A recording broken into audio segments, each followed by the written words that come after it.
Strange portals began appearing around the world, and monsters from other worlds poured out. Human civilization teetered on the brink of collapse. In this desperate situation, some humans awakened special abilities. They were called Awakeners, and engaged in life or death battles with these otherworldly creatures. Based on their strength, Awakeners were classified from E to S rank. It was the appearance of these Awakeners that allowed this nearly destroyed planet to survive, and they gained a new title, Hunter. Sung Jinwoo, an ordinary-looking young man, chose to become a part-time hunter after graduating high school without any special skills. Unlike others, he didn't do it out of passion, but to earn a living through the Hunter Association's subsidies and barely support her mother's high hospital bills. Because of the varying levels of danger from the portals, they were classified from E to S rank. E rank dungeons were the weakest portals. Ordinary people could easily pass through them. However, Jinwoo always ended up badly injured there. Therefore, he earned a resounding title in the Hunter world. On this day, a portal suddenly appeared at a construction site. Hunters, having received the news of the raid, rushed to the scene. Sung Jinwoo was no exception. For him, participating in team battles was the best way to compensate for his lack of strength and quickly earn rewards. Among those on this raid was Joohee Lee, a B-rank healer. He had a good relationship with her. Old Song, a C-rank hunter, volunteered to be the captain. As the highest-ranking person present, no one objected. Thus, the raiding team, consisting of 17 hunters, was officially formed. Before entering the portal, an older man told Jinwoo, "Just follow behind and don't get hurt." The group entered the portal one after another. Jinwoo took a deep breath and secretly resolved to do his best today. Inside the dungeon, battle erupted instantly. Sparks flew, swords flashed, and various skills and weapons intertwined to create a fierce scene. As expected, Sung Jinwoo was injured again. Her friend Joohee looked at him with a heavy heart and asked in confusion, "You're so weak. Why do you still want to be a hunter?" Sung Jinwoo smiled bitterly, watching others easily defeat monsters while he was covered in wounds. He knew he wasn't suited for this profession, but he had no choice but to persevere, as only his mother lying in the hospital had hope. After the monsters were killed, they would drop a glowing C-grade magic crystal in the hands of an uncle, worth over 60,000. For Jinwoo, killing a C-grade monster was an unattainable goal. He tried his best, but only managed to get a lowest-grade E-grade magic crystal. Just then, a hunter shouted, "Look, there's another entrance!" A portal appeared before everyone's eyes. This was another dungeon within a dungeon, the legendary Double Dungeon. Unexpectedly, a double dungeon really existed. The uncle released energy to probe into the cave and found it bottomless. The experienced Captain Song had a premonition that there was a final boss inside. According to convention, this situation should be reported to the association, but this would mean that the final boss might be snatched away by other hunters. However, considering the potential danger to their lives, Captain Song suggested that the 17 hunters present vote on whether to enter the dungeon. The vote was 8 to 8. The crucial vote fell to Jinwoo. His hand trembled slightly as he held the low-grade magic crystal. Thinking of his younger sister still in school and her mother lying in the hospital, he resolutely cast his vote in favor. The group slowly moved forward along the deep passage. At the end of the passage were two towering gates, reaching into the clouds and radiating a chilling sense of oppression. Old Song pushed open the gates and solemnly warned, "There might be danger ahead. Those who are afraid can leave now." However, the hunters, like newborn calves timid and fearful of tigers, did not retreat and follow closely behind. Entering the gates, they were greeted by a magnificent palace. Torches burned on the walls, illuminating soldiers wielding weapons, statues of gods, goddesses holding musical instruments, and most strikingly, a king's statue seated in the center. Beside the king's statue stood a statue holding a stone slab, silently observing. The slab was inscribed with the rules of the dungeon. First, worship God. Second, praise God. Third, prove your faith. Fourth, violators will be punished. As soon as Jinwoo stepped into the temple, he felt an eerie atmosphere. The surrounding silence was terrifying. The air seemed to freeze. Suddenly, the gate behind them slammed shut. Everyone's hearts tightened. One of his companions cursed impatiently and tried to push open the massive gate to leave. However, the instant he touched the door, a statue suddenly swung its weapon, killing him instantly. The statue came to life. Everyone was terrified. This was supposed to be only a level D dungeon, but his companion's strength was at least level C, yet he was killed instantly by the gatekeeper statue. Clearly, the danger here was far greater than expected. Jinwoo suddenly turned around and met the glowing eyes of the central king statue. In that instant, he felt an unprecedented fear, as if the breath of death was rushing towards him. He immediately shouted, "Everyone get up!" Before he finished speaking, the king statue's eyes shot out blinding lasers, sweeping across the entire hall. Hunters who couldn't dodge in time were instantly turned to ashes. Thanks to Jinwoo's warning, most of them escaped unharmed. Old Song barely dodged, but lost an arm. He was pale and trembling as he said, "This is not level D at all. It's at least level A, or even possibly S level." There were originally 3 in the team. One healer was struck by the laser and vanished without a trace. Another was terrified and greedy, and even Joohee, a B-level healer, couldn't stop trembling. The king statue's eyes coldly watched everyone as if scrutinizing a flock of lambs. A hunter tried to escape by speed, but the moment he touched the giant gate, he was locked onto by the statue's gaze and turned to ashes. Jinwoo realized that these statues didn't attack indiscriminately, but followed some kind of rule. He slowly stood up, and the statue's gaze immediately locked onto him. Just as the light was about to burst forth in the statue's eyes, Jinwoo quickly squatted down, and the light turned into a wisp of smoke and dissipated. He suddenly realized and shouted to everyone, "Everyone, bow to the statue!" Everyone looked at each other, but seeing Jinwoo's firm eyes, they had no choice but to do as he said. They reluctantly knelt down, offering their knees to an evil god like believers. The king statue's eyes gradually dimmed, but a strange smile appeared on its lips. Everyone thought the crisis was over. An uncle was the first to stand up, and the others followed suit. However, the next second, the ground shook violently. The king statue slowly rose, its foot stomping on the ground, instantly causing it to collapse. The second law, praise God, suddenly rang out. A Christian stepped forward, raising a cross and beginning to frantically praise the evil god. However, his fate was not rewarded with mercy. Instead, he was trampled into a pulp by the statue. "This is not the language of praising God. God's ancestors, please guide me." The crowd panicked completely, scattering in all directions. The royal physician hid in a corner, but was cleaved in two by a single blow from the soldier statue. With the king statue in front and the soldier statue behind, the hunters had nowhere to escape, struggling for survival like ants under the statue's trampling. In the chaos, Jinwoo's gaze swept across the temple, suddenly noticing that the statues holding musical instruments remained motionless. He immediately shouted to everyone, "Quickly hide next to the statues holding instruments." Old Song was the first to rush towards a statue holding a trumpet. The statue seemed to be shattered in half, slowly raising its trumpet and blowing a low horn. The other hunters also found their respective instrument statues and hid around them. Sure enough, the previously murderous soldier statues stopped. They stopped, seemingly stunned by the music. However, Jinwoo and Ju-hee hadn't found a safe haven. They arrived before a stone statue holding a drum, only to find it unresponsive. Jinwoo instantly understood that each musical instrument statue could only protect one person. Without hesitation, he pushed Ju-hee beside the statue and turned to rush towards another. Just then, the evil god statue's gaze was damaged, and its massive stone legs suddenly sprang to life. Jinwoo took a slid, only to be struck heavily by the shield of a soldier statue. He struggled to crawl forward, blood staining the ground, but his will to survive made him grit his teeth and persevere. Finally, he crawled to a harp statue, which activated, and melodious music filled the air. The evil god statue's movements ceased. Ju-hee covered her mouth, tears streaming down her face. Although Jinwoo survived, he lost both legs. The original 17-person team was now reduced to 6, 2 of whom were critically injured. However, the temple's trial was not over. Slowly, an altar rose from the ground, the third of the temple's laws inscribed on the stone platform. "Prove your faith." At this moment, a hunter named Kim suddenly stood up. His eyes were filled with anger and despair. He pointed at Song and said, "It's you. You brought us here. You're the captain. This is your responsibility. Now you should bear the consequences." Kim's portrait pierced through everyone's last psychological defense. Song was silent for a moment, then slowly raised his head. There was no explanation in his eyes, only deep weariness and self-blame. "He's right," Song said softly. "This is my responsibility." He walked towards the altar with heavy but firm steps. The moment he stepped onto the altar, a ball of blue flame ignited behind him. However, the altar did not engulf him. The flame simply burned quietly, as if waiting for something. Jinwoo realized that things were not simple. He asked everyone to carry him onto the altar. When the three of them stood on the altar at the same time, 3 balls of flame ignited simultaneously. They finally understood that the altar required a sufficient number of people to enter. As everyone stood on the altar, the flames burned fiercely, and energy flowed outwards along the grooves in the ground. The giant gate slowly opened. The flames began to weaken, and at the same time, the stone statues began to move again, slowly approaching the altar. Jinwoo discovered that as long as they made eye contact with the statues, they would stop moving. Once their line of sight was broken, they would continue advancing. This rule, like freezing, kept everyone on edge. A female hunter, unable to bear the pressure, screamed and fled the altar. The flames behind her went out, but she escaped the temple unharmed. Jinwoo frowned, realizing that things were not simple. With each person who left, the flames would go out, and a giant gate would slowly close. He suddenly understood the true meaning of the third law: to hold fast to one's faith in the face of fear and temptation. The open gate was not a path to survival, but a trap. "Don't move, this is a trap," Jinwoo shouted. "As long as we keep our eyes on the statues, we can survive." However, a fat man, driven by fear and hope, abandoned Jinwoo and rushed towards the giant gate. Jinwoo was anxious but unable to stop him. He knew that once the number of people decreased, the blind spots of the statues would appear, and everyone would be trapped in a desperate situation. Jinwoo gritted his teeth, staring intently at the approaching stone statue. Only by holding fast to him beliefs could he survive this life or death ordeal. The blue flames gradually died down, and the light on the altar dimmed as well. Old Kim looked at Jinwoo,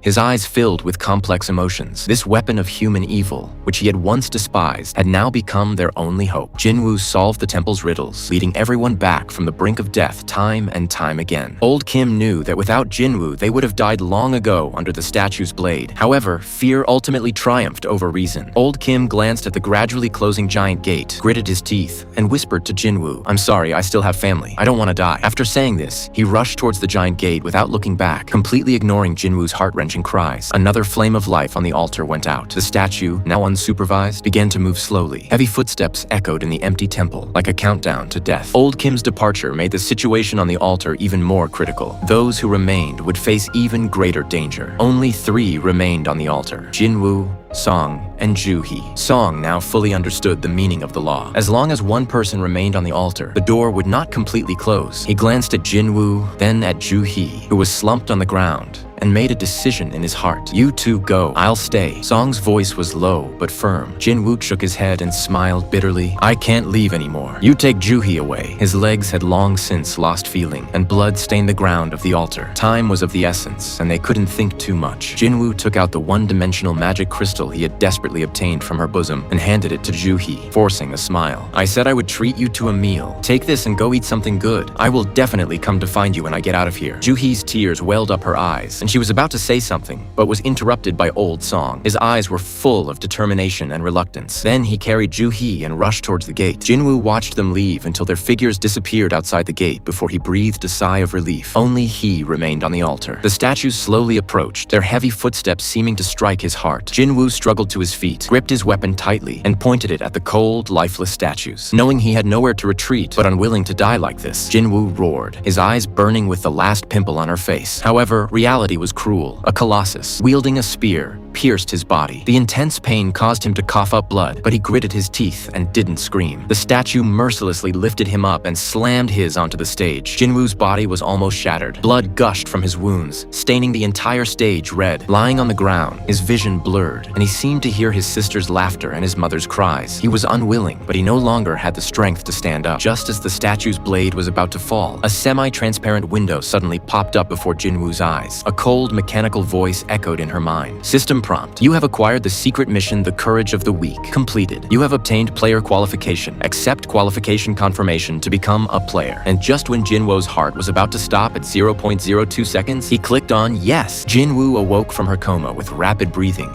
as if he had just escaped from a nightmare. Although his consciousness gradually cleared, the suffocating pain was still real and heart-pounding. He looked blankly out the window. Just then, 2 men in black silently appeared in front of him. One of them handed her a name card with the words Hunter Association Inspection Department clearly printed on it. The man in black told him that he had been asleep for 3 whole days. Song survived by sheer luck, but having lost an arm, he feared he could no longer continue his hunter career. Joo-hee, though escaping death, suffered immense psychological trauma. The man in black was about to continue reporting on the others when Jinwoo interrupted him. Now only 6 remained. After receiving the report, the inspection department and the Hunter Guild rushed to the scene, only to find everything vanished without a trace, leaving only Jinwoo lying unconscious on the altar. His miraculous survival made everyone wonder if he had undergone a second awakening. Normally, a hunter's ability stats are fixed at the first awakening, but a very small number of hunters experience a second awakening, breaking through their limits and leaping from C rank to A rank or even S rank. To verify this hypothesis, they took out a magic power measuring machine and had Jinwoo place her hand on it. However, the test results were laughable. Even the lowest level E combat power had the aura, while Jinwoo's value was pitifully low, still a weakling. After confirming that he was still a level E hunter, the guild members packed up and left without a second thought, leaving Jinwoo bewildered. He had originally thought he had truly awakened superpowers, but it turned out to be nothing. A question still lingered in his mind. Why couldn't the others see the altar window in front of them? Was he the only one who could? Even stranger, he clearly remembered his leg collapsing and his heart being pierced, yet now he was completely unharmed, without a single scratch. All of this made him wonder if he was in reality or still dreaming. He clicked on the altar window, and 3 notifications and 1 unconfirmed message popped up. When he whispered confirm, the message unfolded before him. Daily tasks. Prepare to become stronger. Failure to complete daily tasks will result in corresponding punishments. Looking at the densely packed training tasks before him, Jinwoo couldn't help but roll his eyes. What a joke! I'm sick. How can I have the strength to do all this? I'll sleep first, he muttered, then lay down and fell asleep. However, time flew by in his sleep. The moment the time was up, the system mercilessly popped up a notification. You have not completed your daily tasks and will be moved to the punishment zone. Before Jinwoo could react, he was swept into an unknown space. In his hazy sleep, Jinwoo suddenly felt the earth shake violently. 1 second, he was still lying comfortably in bed, fast asleep. The next second, he was transported to a scorching desert. Even worse, a giant centipede was following closely behind him, and even more giant centipedes were waiting menacingly in front of him. This devilish punishment mission was going to last for a full 4 hours. Just when he was about to be swallowed alive by the centipedes, the system finally notified him that the punishment mission was complete. With a whoosh, Jinwoo was teleported back to his hospital bed. He gasped for breath, relieved that the nightmare was finally over. Before he could even claim his mission rewards, he fell into a deep sleep due to extreme exhaustion, finally able to make his life a little easier. Each time he completed a mission, he would receive corresponding rewards. These rewards not only directly increased his strength, but also included ability guidance techniques, random boxes, and item status and skill lists. Everything was included, just like playing a real game. This time, he opened a key from a random box, a key that could quickly enter the dungeon. Following the system's prompts, he went to the subway entrance. The key was activated, emitting a dazzling light, and then an entrance to the dungeon appeared before him. Stepping through the portal, he found himself in another dimensional world. He could see the people in that world, but they could not see him. For a moment, Jinwoo panicked. His previous experience of accidentally entering the dungeon had left an indelible shadow on him. He wanted to escape, but found himself nowhere to run. The system coldly told him that only by defeating the final boss could he leave. Jinwoo inwardly groaned. He couldn't even handle level E monsters, and now he had to challenge the final boss alone. No healer, no teammates. It was a completely solitary battle. Looking at the gloomy passage before him, he broke out in a cold sweat. But now, even if it was a den of wolves and tigers, he had no choice but to grit his teeth and go for it. Soon, danger descended. A monster opened its blood-red maw and lunged at him. Jinwoo hurriedly dodged, his heart pounding with anxiety. He didn't know if he could defeat these monsters, but thinking of how he had barely survived the evil god, he had to give it his all. Just then, a giant wolf rushed towards him. Jinwoo flipped over, easily dodging the attack. He was somewhat surprised to find that his body had become much lighter. It seemed he had indeed become a little stronger. He clenched his fist, gathered his strength, and with a resounding crack, sent the giant wolf flying, even deforming the iron gate. Jinwoo couldn't believe he possessed such power, but he quickly realized that ordinary attacks couldn't kill monsters. In his panic, he remembered his weapon. Opening his inventory, the empty wolf tail feather made the weapon look particularly sinister. Jinwoo drew the weapon and slashed down hard at the wolf's head, successfully killing the vicious wolf. The weapon's destructive power boosted his confidence. Even facing two monsters simultaneously, he was fearless. To him, these small monsters were pitifully weak compared to the monsters in the temple. By killing the small monsters, he leveled up, and all his attribute values doubled. Although he didn't know exactly how much these values increased his combat power, his strength had reached 20, making him feel like he had made a qualitative leap. He gradually gained some understanding of the so-called player identity. As long as he kept completing tasks and leveling up by fighting monsters, he could truly become stronger. This time, the items that dropped were surprisingly valuable. He even discovered the system shop and wanted to browse, but the system informed him that his level was too high and he could only sell the items. After selling the wolf fang, he received 20 gold coins. Although he didn't know what these gold coins were for, he vaguely felt they might come in very handy. Just as he was studying these strange system functions, a giant wolf slowly emerged from the darkness. Then, countless eyes flickered in the shadows, and more giant wolves gradually appeared. However, Jinwoo's eyes no longer held fear. After all, he had died once. He gripped his knife tightly and fearlessly charged toward the wolf pack, killing them one by one without mercy. Suddenly, a giant wolf bit him from behind. He swung his sword backward, but the pack quickly surrounded him. Jinwoo's eyes lit up, and he wielded his weapon with lightning speed, leaving a trail of sparks as he systematically killed the ferocious wolf pack. He didn't know if he would survive, but he knew that giving up here would be meaningless. Only by becoming stronger could he protect those he loved. As Jinwoo continued to kill the giant wolves, his level rapidly increased. The wolf pack, which had initially relied on their numerical advantage, began to retreat. Although his wounds ached and his stamina was waning, Jinwoo showed no sign of backing down. Finally, he successfully killed the last giant wolf, panting heavily, his sword slamming weakly into the ground with a piercing thud. After a fierce battle, he wiped out another wave of giant wolves. Through the slaughter of countless wolves, he earned the title of Wolf Slayer, a title that boosted all her stats by 40% when fighting beast-type monsters, a tremendous advantage for Jinwoo. Besides the title, he also acquired 34 wolf fangs, 2 short swords, a traveler's outfit, and a return stone. Holding the return stone, a thought flashed through his mind. Should he go back now? But the thought was fleeting. He gritted his teeth, stuffed the return stone back into his inventory, and decided not to give up so easily after finally finding a place to level up. He didn't know if he would ever have such an opportunity again. So, he resolutely headed into this unknown territory. Dragging his weary body, Jinwoo slowly entered the passage. The further he went, the stronger the monsters he encountered became. With each monster he slew, his level gradually increased. After each level up, the battles with the monsters became more fluid, and he could clearly feel his body gradually growing stronger. Jinwoo also discovered that each monster's head displayed a name and color. Monsters with white names were relatively soft, allowing him to move easily. Monsters with orange names were roughly equal to or slightly stronger than him, while monsters with red names were extremely powerful. Interestingly, the monsters that initially posed a challenge for him now had names that had changed changed from orange to white, making him realize that he was growing stronger at a visible rate. However, despite his increased strength, the chill emanating from the depths of the underground still chilled him. He could clearly sense some terrifying presence lurking below. Jinwoo fell into deep thought. Killing monsters could no longer help his level up. The only option was to confront his fear. He slowly walked down the street and onto the next level. Before his lay a dilapidated building overgrown with weeds, and a chilling wind blew. Suddenly, a rustling sound came from the darkness. Before Jinwoo could react, something moved across the ground like lightning,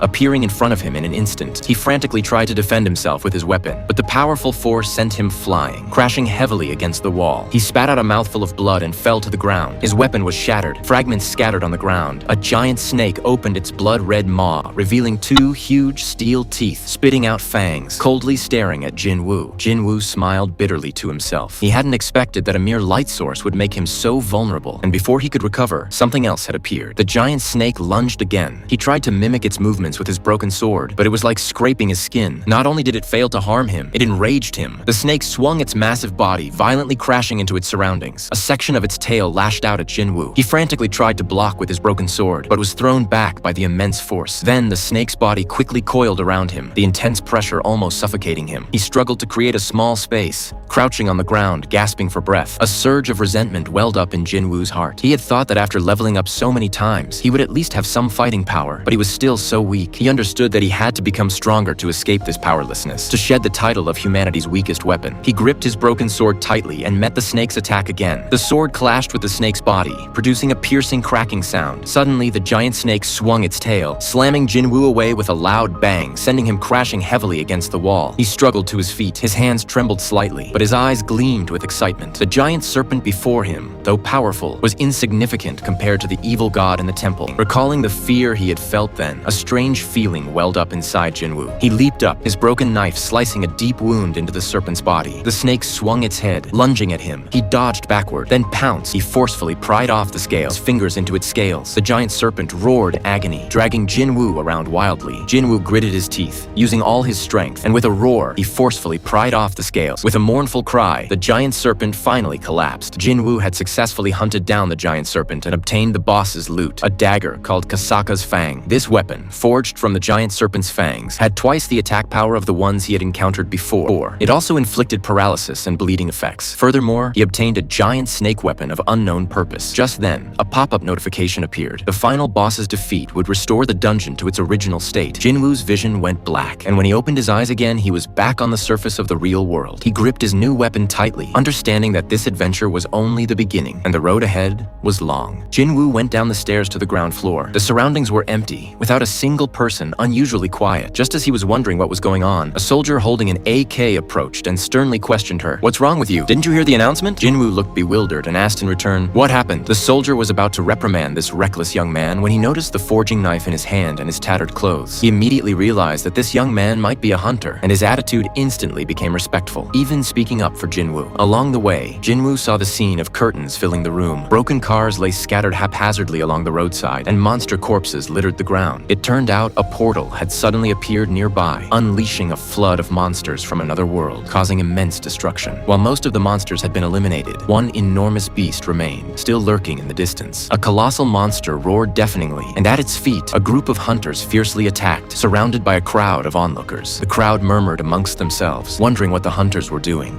how long they would fight, and how they were losing so many lives. Some even took out their phones to take pictures and videos, completely oblivious to the tense atmosphere. Despite their best efforts, the monsters' defenses were extremely high, and the hunters lacked magic-based fighters, leading to a stalemate. Jinwoo arrived at the scene, and seeing the hunters' chaotic fighting style was speechless. Clearly, this group of hunters was hastily assembled, with extremely poor coordination and low levels. 8 E-level hunters. A D-rank tank was barely holding on to the damage, and there were 2 healers, one of whom was his best friend, Joo-hee, a B-rank healer. Although Joo-hee was a B-rank hunter, she seemed trembling in this battle, clearly still recovering from her terrifying experience at the Temple of Kathon. Jinwoo wasn't surprised. After all, even he himself hadn't fully overcome that trauma, but he knew she had to face it all. Jinwoo gripped his broken sword tightly, steadied himself, and realized that although this monster was D-rank, it was far weaker than the giant serpent monster he had encountered in the dungeon. He realized that if he could break its defenses, they could defeat it. So, he took a deep breath, gently raised his arm, and forcefully thrust the broken sword towards the monster. At this moment, the hunters were thrown into disarray. Without the support of higher-ranking hunters, they would soon be overwhelmed by the monster. Just at this critical moment, with a clang, the monster's defenses shattered, and it slowly collapsed. collapsed, the hunters gradually regained their composure, immediately pressing their advantage. They unleashed a barrage of attacks on the monster, finally killing it. Was it something that knocked the monster down? What exactly pierced its head? They looked around, trying to find who had thrown the sword. A hunter asked a soldier present, "Did you see who threw this sword?" The soldier paused, looking down at the broken sword on the ground. Could it be that hunter's weapon? Where is he? He was just here. He couldn't help but wonder, could that young man be a high-level hunter? Meanwhile, Jinwoo had already quietly left the scene. Even he was somewhat surprised. He hadn't expected to knock down the monster with a single blow. It seemed he had truly become much stronger. In the bustling crowd, Juhi felt somewhat dazed. She rubbed her eyes, muttering to herself, "Just now, I think I saw Jinwoo." Jinwoo clearly felt his body becoming increasingly robust, and he had grown considerably taller. When he logged out of the status panel, he discovered that all hit attribute points were stacked on strength, which made him inwardly freak out. If he continued like this, he feared he'd become a muscle monster. While high strength increased attack power, if his movements couldn't keep up, even the strongest punches wouldn't land. Agility and strength should complement each other, and stamina was certainly always a good thing. Even more troublesome was the fact that intelligence seemed to be linked to imitation ability, but he wasn't a magic-based class. After much deliberation, he put all his remaining points into the door curtain. Suddenly, his phone vibrated. Jinwoo thought it was a call for a commission, but instead, he heard his landlord's impatient voice on the other end. "Jinwoo, it's almost the end of the month." He quickly promised to deliver by today, then hung up and stared at his account with a carefree expression. But then, he thought, his level had already reached such a high level. Taking on a few high-level commissions would be a piece of cake. At this rate of growth, becoming a high-level hunter was just around the corner. In this world, hunters made a living by hunting magical beasts. As their hunter level increased, the quality of magic crystals obtained from monsters will continuously improve, naturally fetching a better price. To hunt high-level monsters, one must travel to higher-level portals. However, Jinwoo has only used level E and level D portals so far. These two low-level areas have an exceptionally high number of hunters, making competition extremely fierce. Low-level hunters not only lack guilds willing to accept them, but even getting quests becomes incredibly difficult. Jinwoo's official guild rank is level E, making it challenging to enter higher-level portals. He considered re-evaluating his rank at the guild to improve it, but after seeing news reports about the second Awakening event, he immediately abandoned the idea. Attracting attention due to rapid leveling would be counterproductive and might even attract the attention of unknown forces. Therefore, before he truly becomes stronger, it's best to keep this a secret. So, Jinwoo decided to join a private team. Through a recruitment website, he quickly found one and arrived at a closed gathering place where many hunters had already gathered. One of the burly men approached him. After a brief introduction, the man burst into laughter upon hearing Jinwoo's name, jokingly calling her the weakest robot on Earth. The captain handed Jinwoo a contract to sign, explaining that they had brought him in because entering a C-rank dungeon required at least 10 people, and they were short one to make up the numbers. As payment, Jinwoo would receive 12,000 in cash. Jinwoo looked around and saw 5 C-rank hunters and 4 D-rank hunters in the group. He was indeed just there to fill a spot. The other person was a D-rank hunter, dressed in shiny gear, clearly a pay-to-win player. Jinwoo's task was simple: follow behind the group and help carry their luggage. Suddenly, Jinwoo realized the group lacked a healer. The man told her that it was difficult for private attack teams like theirs to recruit healers, but they did this often, and it wasn't a big problem. Jinwoo sighed, thinking that this group only had a meat shield and the man. It was a complete mess. The contract clearly stated that the party in charge would be solely responsible for anything that happened in the dungeon, which made him uneasy. The rich kid Jinho patted Jinwoo on the shoulder, comforting him. "Don't worry, I've got your back. Nothing will happen." Jinwoo was speechless, unsure whether to laugh or cry. After getting ready, the group headed towards the sea-level dungeon. The contrast was striking. Jinwoo entered the dungeon without even a decent weapon, while the rich kid was clad in gleaming titanium alloy gear. This team was fully armed and well-equipped. Clearly, a team capable of entering a sea-level dungeon was extraordinary, a far cry from the previous level D and B-level teams. The group entered the portal, only to be met with complete darkness. The mage released a ball of light, illuminating the intricate cavern. Strangely, there was no light, nor a single monster in sight. The rich kid asked Jinwoo curiously, "Is there another dungeon without monsters?" Jinwoo gestured for her to be quiet, then listened intently. A rustling sound came from deep within the cave, which she immediately identified as the activity of insect-type monsters. Hearing this, everyone panicked. "You say it's insects. Could this be an anthill? But why haven't we seen a single one?" Jinwoo pointed to the ceiling, and everyone hurriedly looked up. A dense swarm of ants was pouring down from the cave ceiling. The mages quickly activated their skills, bombarding the ant swarm, while the tanks used taunt skills to draw the ants' attention, allowing the damage dealers to quickly eliminate them. Seeing the team's orderly combat, Jinwoo couldn't help but admire their excellent teamwork, worthy of a C-rank hunter team. This level of coordination certainly takes a long time to cultivate. Although there was no healer in the team, their coordination was sufficient. However, precisely because there was no healer, their tactics seemed somewhat disorganized, even for the rich kid. His titanium alloy gear masked the vagueness of his strength and experience. Although everyone performed well, Jinwoo felt something was off. Soon, the group cleared away the ants at the entrance. The captain instructed everyone to collect the loot and recover their strength. He walked up to Jinwoo, thanking him for his earlier reminder, but also curiously asking, "You're clearly a level PvE hunter. How do you know the types of magical beasts and their competitive methods? Jinwoo naturally couldn't say it was his own nephew, so he vaguely replied that it was based on intuition. The captain smiled wickedly, patted him on the shoulder, and said, "Fortunately, everything was resolved perfectly. I'll leave the rest to you. However, I hope you won't use your intuition for the wrong things." Jinwoo was about to speak when the mage's exclamation interrupted him. The ant corpses were covered in strange wounds, clearly not caused by the hunters, but rather by something biting them. It seems these ants were already severely injured before the hunters acted. Territorial disputes exist among monsters, indicating there are even more powerful monsters in the dungeon, possibly even the final boss. The air seemed to reek of money. Seeing the greed gleaming in the hunter's eyes, Jinwoo felt uneasy. He turned to the rich kid and asked, "Your weapon, Photon, is very expensive." The rich kid nodded. "Yes, because it's our first time teaming up. My dad specially bought me some good equipment." He was surprised as to why Jinwoo suddenly asked this. Jinwoo couldn't explain it, but he felt it was best to be cautious. That ominous premonition made him realize something was definitely going to happen. Ever since joining this team, he had felt something was off, especially seeing the hunter's greedy eyes. His unease grew stronger. The size of the dungeon was unrelated to level. Some took days to figure out the internal structure, while others could be found in just a few hours. This dungeon was as intricate as a maze. Although there weren't many monsters to fight along the way, it still took a considerable amount of time. Jinwoo's task was to handle the later stages. Barring any unforeseen circumstances, he wouldn't need to participate in combat and could still earn money without fighting monsters. A good job indeed. However, for some reason, a warning suddenly popped into his head. Beware of danger. He didn't know why he thought of that, but he knew his premonitions were never wrong. They walked for a long time without seeing a single fully fledged monster. They only saw corpses or dying creatures. Suddenly, the captain stopped and had the mage illuminate the area. The mage released a ball of light, slowly illuminating the surroundings. What appeared before them was a complex spider web with various monsters wrapped up like mummies. This bottomless passage was clearly the final buff room. As soon as they entered, they were attracted by the mountain of mana stones piled up inside. Although these weren't as valuable as magic crystals, such a large quantity could fetch a considerable amount of money. A rough estimate suggests at least 6 million, one team member excitedly told the captain. "Captain, with so much money, your brother must be green with envy." The mage hurriedly interrupted him, reminding him that it was crucial not to use the money for his brother, especially at times like this. Looking at the glittering mana stones, the captain smiled with delight, thinking, "Brother, do you see? You're not always right. As a hunter, you look down on others just because you're a little higher level, blinded by a pittance of money, even abandoning your country to enjoy life in Ambo, unwilling to take your place. You still look down on us now, but I'm not someone who just lives off my brother. With this opportunity, my attack team will become even stronger." The team members, unable to contain their joy, began planning how to divide the resources. Even if divided into 9 parts, each person would receive 600,000. Hearing their conversation, the rich boy asked Jinwoo to produce the agreement. After reading it, he held it up to the hunters and said, "This is Jinwoo's agreement." The text only mentioned magic crystals obtained by hunting monsters, without mentioning the distribution of other items. This was unfair to Jinwoo,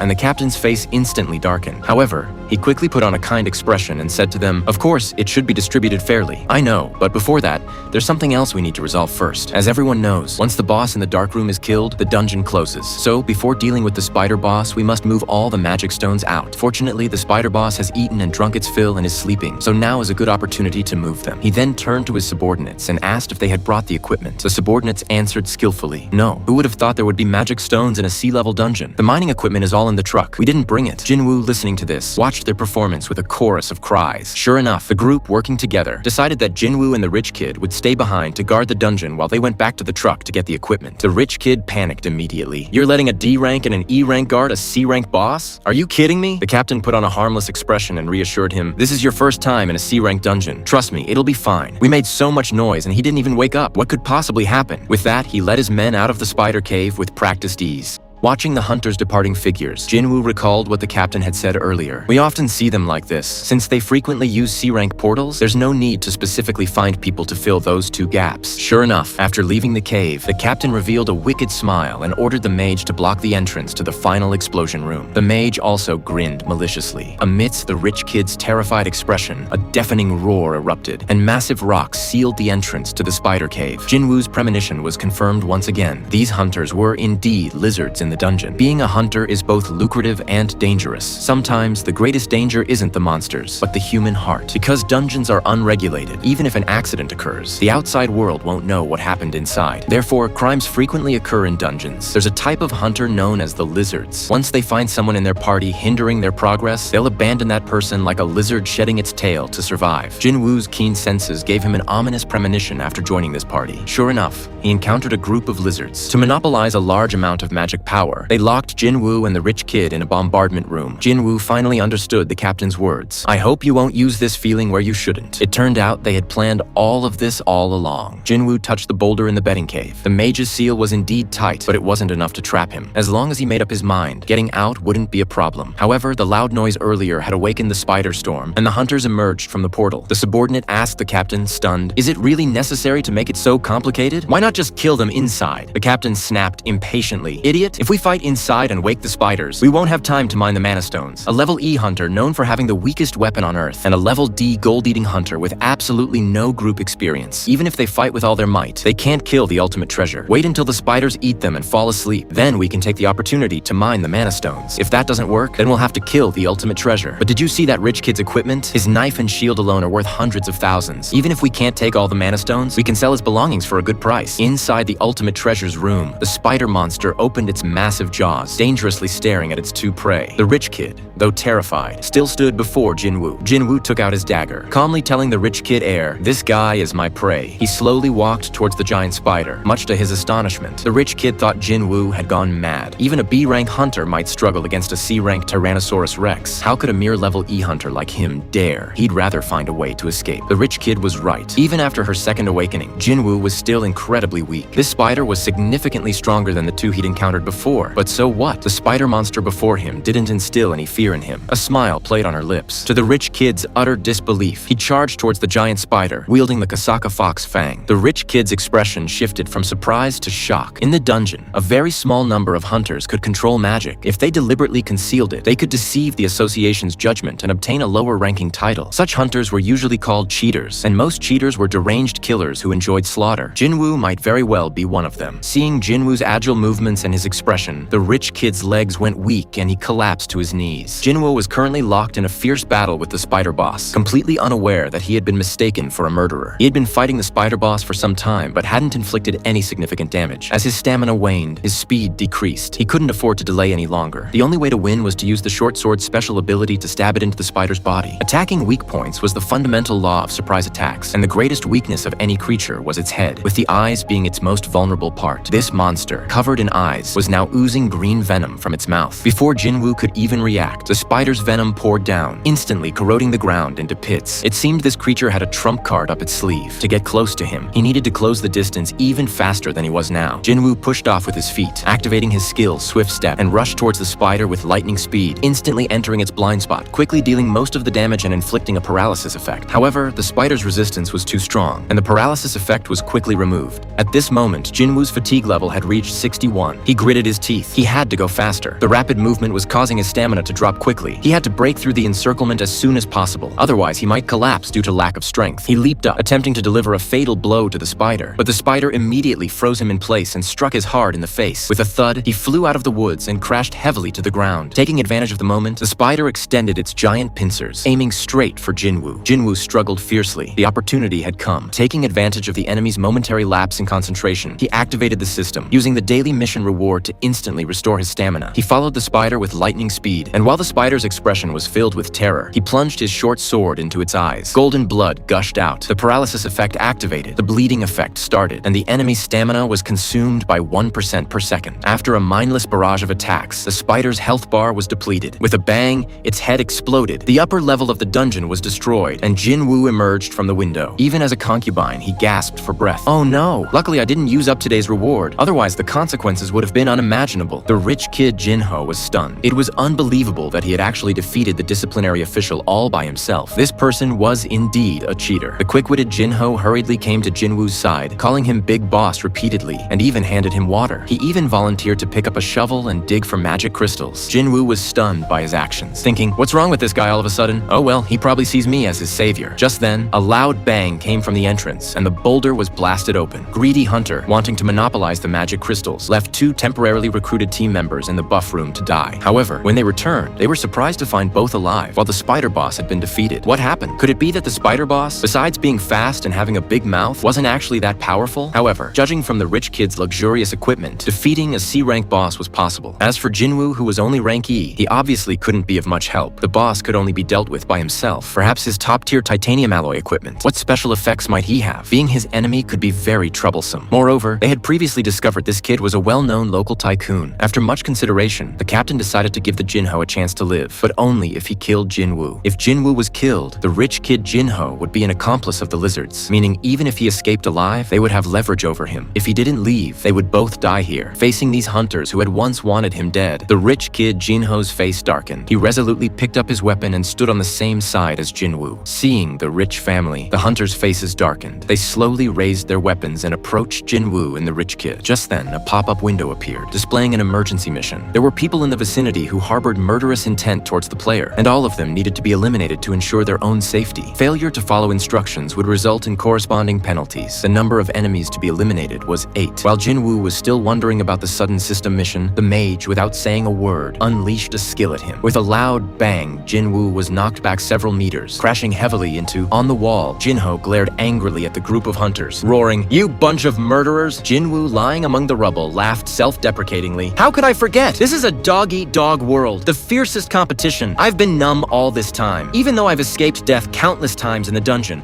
only to re-enter after recovering, I mistakenly thought it was safe here, but I was wrong. As long as there are enemies, there is no such thing as safety. If you don't want to die, you have to kill all your enemies. This isn't accidental, nor is it out of kindness. The system simply chose me, not. It doesn't want to make me strong, but rather it needs a strong person. That's great. The system is using me, and I'm using the system." The hunters were still mocking the mage, saying, "When did you become so weak? It's shameful. You can't even kill someone with a single blow." But they didn't know that the mage had just used all his strength. Yet Jinwoo was still able to stand up. Had he missed? A black aura began to emanate from Jinwoo. He coldly looked at the group of reckless hunters and said, "Those who joke with human lives should be prepared." The hunters hadn't realized the danger was approaching, continuing to mock Jinwoo for overestimating himself. Jinwoo's eyes sharpened, her voice turning icy. "I'm asking you, as a hunter, are you prepared to be hunted?" A clueless fool stepped forward, placing his hand on Jinwoo's shoulder and taunting, "You fearless kid, it seems you still don't understand the situation." Jinwoo, too lazy to say another word to these scumbags, raised his short sword and with a swift, decisive strike, took a head. The system displayed, "Enemy eliminated, 1 person." The hunters began to panic. When did this kid get a knife? Even though we sometimes carelessness. But that was a D-rank hunter. How could he be instantly killed by an E-rank? The mage beside him, oblivious to his fate, still tried to repeat the attack, unleashing E-rank energy at Jinwoo. Jinwoo instantly flashed in front of him, swinging his short sword with the speed of a fruit ninja. The mage was split in two before his companion's eyes. The hunters panicked. If they couldn't win one-on-one, they'd resort to force. A warrior with a long sword charged forward, his blade flashing, but he struck nothing. Before he could even be surprised, Jinwoo had already flashed in front of him, instantly killing him. In no time, Jinwoo had cleared out all the small fry. Captain, panic ensued. A short while later, all his men fell. It turned out this guy had been hiding his strength all along. It seemed he had also killed the dungeon boss, but the captain was, after all, a top-tier C-rank fighter. Even against hunters of the same level, he wasn't afraid. He activated his enhancement skills, and with his full defensive gear and shield, he was like a tank. Against absolute defense, speed was useless. But what he didn't know was that Jinwoo was not only fast, but also incredibly strong, and he was constantly leveling up. The captain, lying on the ground, couldn't believe his once proud defense. With each blow, he crumbled, and death loomed in his face. Only then did he realize that Jinwoo's power was innocent, and that he might even be the cheater everyone was talking about. Seeing he couldn't win, he chickened out, begging Jinwoo for his life, promising money, and that all the items and magic crystals in the area would belong to him. Jinwoo coldly looked at him. 3 times. You tried to kill me 3 times, and now you're begging for mercy. The captain's eyes widened in terror. You think you can get away with this? Jinwoo sneered. Didn't you say no one would know what happened in the dungeon? The captain shouted. Do you even know who my brother is? How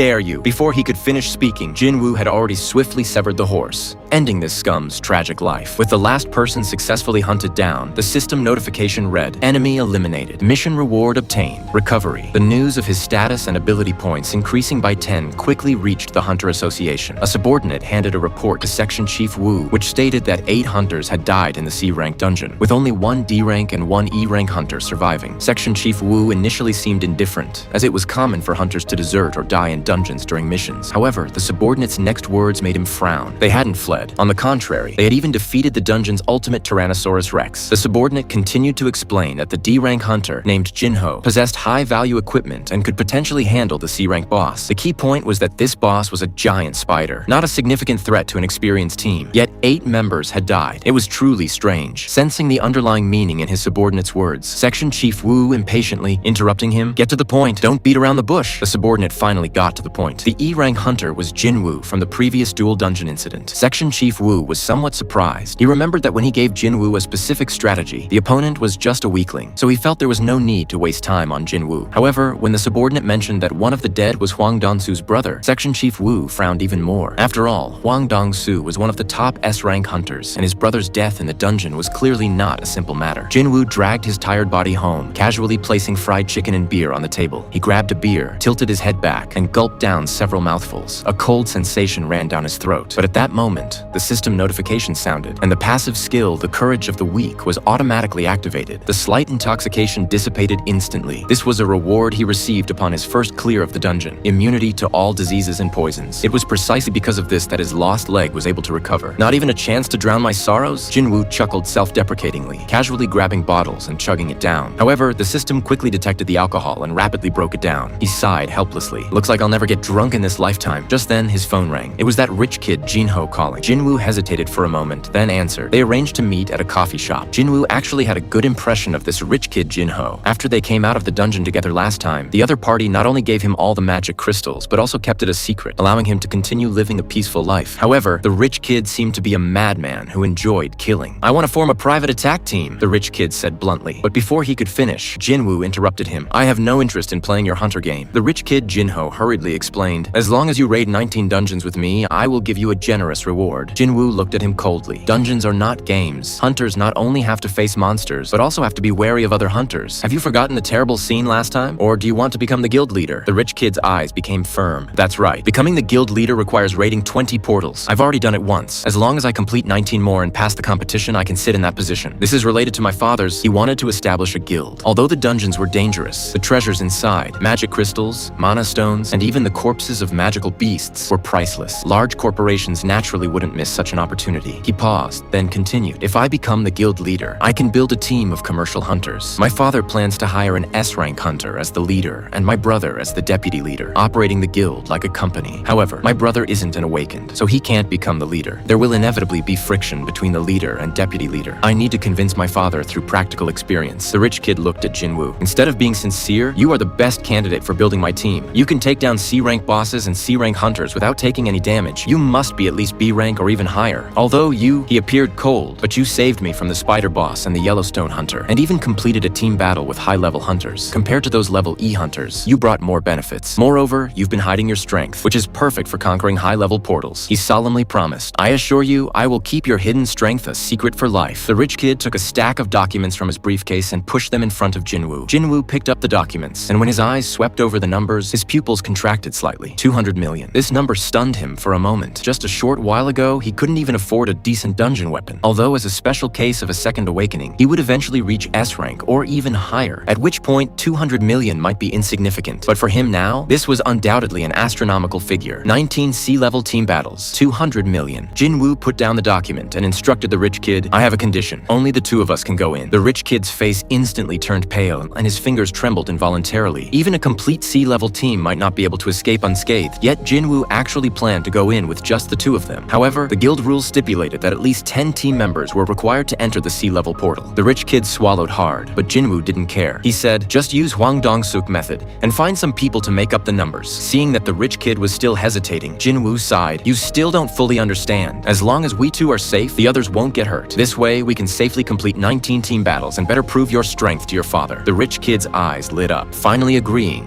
the agreement was reached. The rich kid would be responsible for recruiting the remaining team members, while Jinwoo would focus on battle preparations. Just as they were finalizing the details, Jinwoo suddenly remembered her daily task. He was thinking while running, completely unaware that he had already exceeded the target by 1 kilometer. The system recorded this data, which piqued Jinwoo's interest. He continued exercising and discovered that after doubling the amount of exercise, the system value no longer increased. Since that was the case, he might as well double the running task as well. At the same time, S-rank hunter Hwang Dong-soo received news that his younger brother had died in the dungeon. He angrily crushed his phone in his hand, a murderous glint flashing in his eyes. He knew his good-for-nothing brother too well. He would never risk his life for someone unrelated. There must be something else going on behind the scenes. Arrange my schedule. I need to go back to H country, Hwang Dong-soo said to his assistant, his voice as cold as ice. The assistant looked at the schedule with difficulty. Your schedule is already full. The earliest you'll have a break is 2 months away. Hwang Dong-soo tore up the documents in his hand, revealing a ferocious expression. He hoped that 2 months later, those two guys would still be alive. His gaze fell on two names in the data: Jinho, a D-rank hunter, and Jinwoo,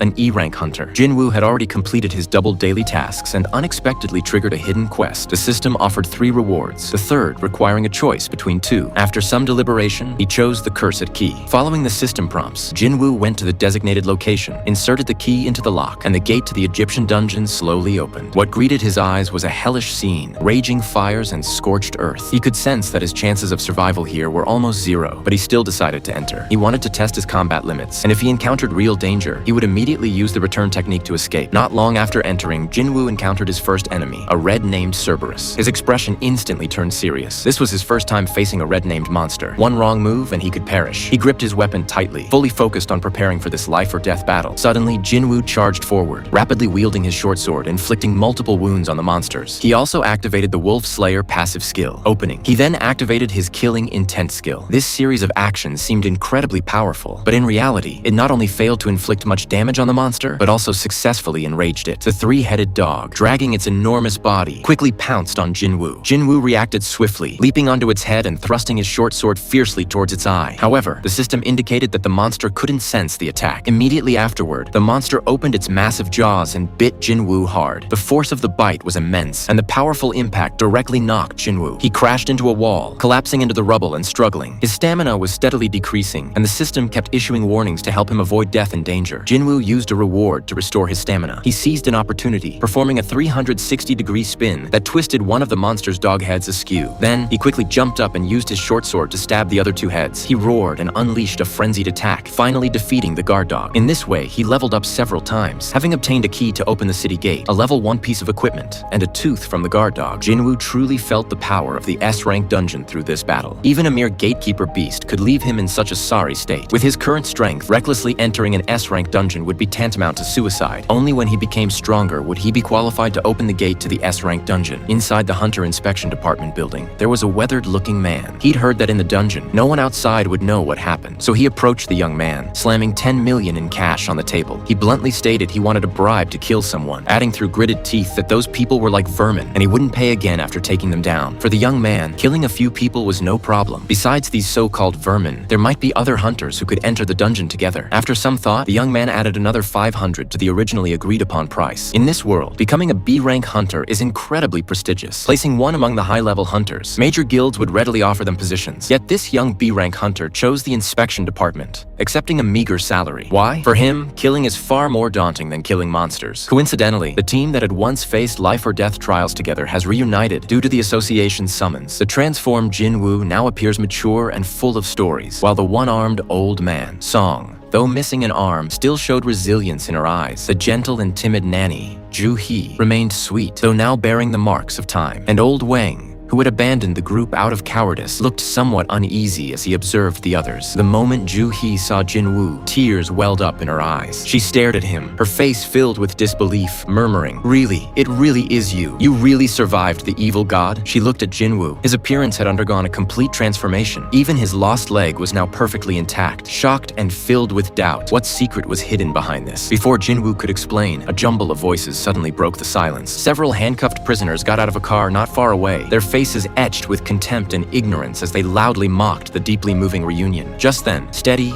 powerful footsteps sounded behind them, and a man with an imposing aura appeared. His appearance instantly deflated the prisoners, their arrogance vanishing. The man glanced at them, his eyes filled with disdain. His arrival silenced the atmosphere. It turned out that the assistant in charge of the mission had leisurely arrived. He stepped forward and told Sung Jinwoo this time they had to go with this group of prisoners. These prisoners were all hunters before, and now they could reduce their sentences by completing certain tasks in groups. However, the job of a hunter is indeed quite dangerous, and more young people are turning away, which is why there are fewer and fewer people engaged in this profession. In order to supervise the activities of these prisoners, the association's inspection department sent a high-ranking staff member to accompany them this time. Since all of these prisoners are C-level hunters, the person in charge of supervision is B-level hunter Kang Taeshik. You should know that to defeat a B-level hunter, it takes at least 10 C-level hunters. Upon hearing this news, Jinwoo's expression instantly became serious. The appearance of Kang made his heart surge with a sense of foreboding arose within within him. He turned to Joo-hee and said solemnly, "Joo-hee, you should withdraw from this team battle. It's too dangerous here." Joo-hee stubbornly shook her head, her eyes filled with determination. "Joo-hee, I've finally seen you again. I will never leave you again. No matter how dangerous it is, I want to stay by your side." Kang helped the prisoners open their gloves, walked up to Old Song and said confidently, "Don't worry. Now that I'm here, I'll keep an eye on them and make sure nothing goes wrong." He then looked around and asked, "Who will be the captain for this team battle?" Although Old Song was still shaken by the previous defeat, he didn't back down. Instead, he resolutely took on the captain's role. However, he still turned to Jinwoo for his opinion. "Joo-hee, what do you think?" Jinwoo answered without hesitation. "Old Song, you're the captain? No problem. I completely agree." Old Song was moved to tears and immediately gave Jinwoo a 90-degree thumbs up. His voice trembled as he said, "Thank you, Jinwoo. Because of my wrong decision back then, 11 teammates died. If it weren't for your quick thinking, none of us would have survived. You still gave me this opportunity. Thank you so much." Then Old Song turned to Old Wang with a disdainful look and asked, "You don't have any objections to me being the captain, right?" Old Wang arrogantly replied, "Whatever you want." Just like that, the team naturally split into 3 groups. Old Wang and his companion, who abandoned everyone at the crucial moment, formed one group. Several prisoners formed another group under Kang's close surveillance, while Old Song and Jinwoo, they formed a group with Joo-hee, and then slowly made their way into the mysterious dungeon. Upon entering, a battle erupted immediately. The prisoners' methods of fighting monsters were extremely brutal, and the battlefield was chaotic. Old Song couldn't even distinguish between humans and monsters on the ground. A goblin seized the opportunity, attempting to ambush Old Song, but he flashed forward and unleashed a fire spell, instantly knocking the goblin to the ground. Despite losing an arm, Old Song's explosive power remained undiminished. As the battle intensified, he couldn't help but complain about Old Wang's unchanging archery skills. Old Wang,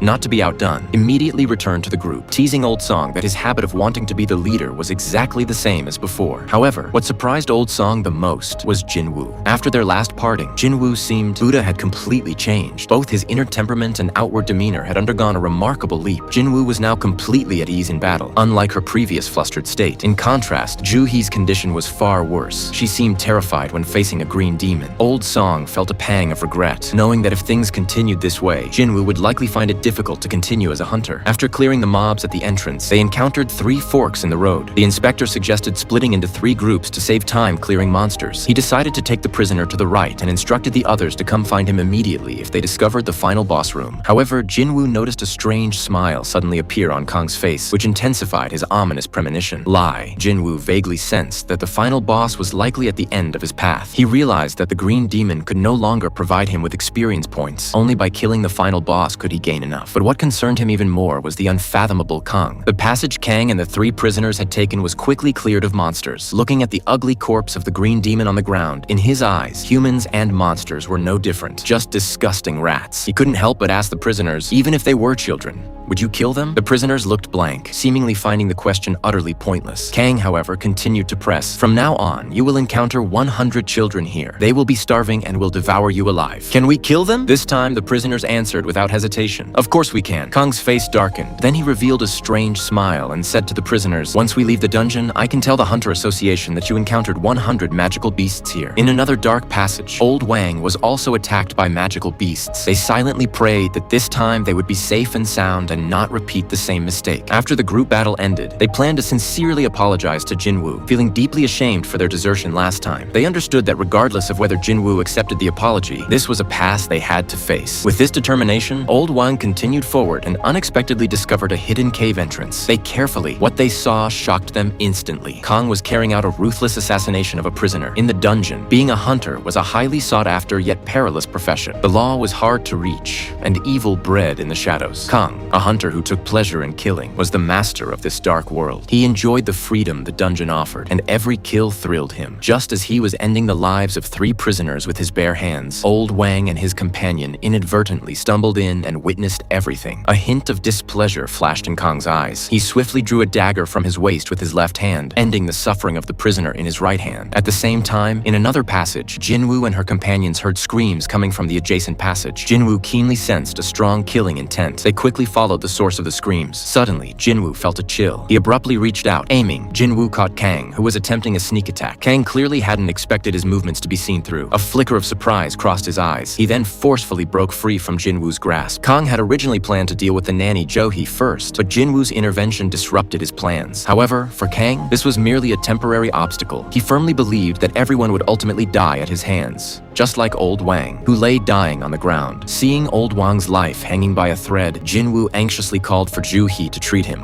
But it was all in vain. Old Wang's injuries were too severe. Even a miracle couldn't save him. Jinwoo roared angrily. "Didn't you say you wanted to live for your family? You must hold on to the end. Only then can I resent you." Old Wang wanted to bow his head and apologize, but at this moment, he didn't even have the strength to do so. With his last breath, he uttered the 3 words from the depths of his heart: "I'm sorry." Then his head slumped limply, and he left this world. Jinwoo stood there stunned, waiting for the apology he had been waiting for, never expecting to hear it under such circumstances. He angrily wanted to confront Kang, but was stopped by Old Song. To defeat a B-rank hunter, you need at least 10 C-rank hunters. Despite Jinwoo's greatly increased strength, Old Song was still unwilling to let him take risks. Kang was a B-rank hunter, a match even for 10 C-rank hunters. Moreover, he was an assassin-type hunter, far faster than Old Song. However, Old Song was no ordinary person. Although he ate people as a C-rank mage, his true strength lay in swordsmanship. Even the S-rank hunter Cha Hai-in had studied swordsmanship under him. Despite 11 years of rigorous swordsmanship training, he unexpectedly awakened as a mage, thus venturing into the dungeon as one. At this moment, he picked up Wang's sword,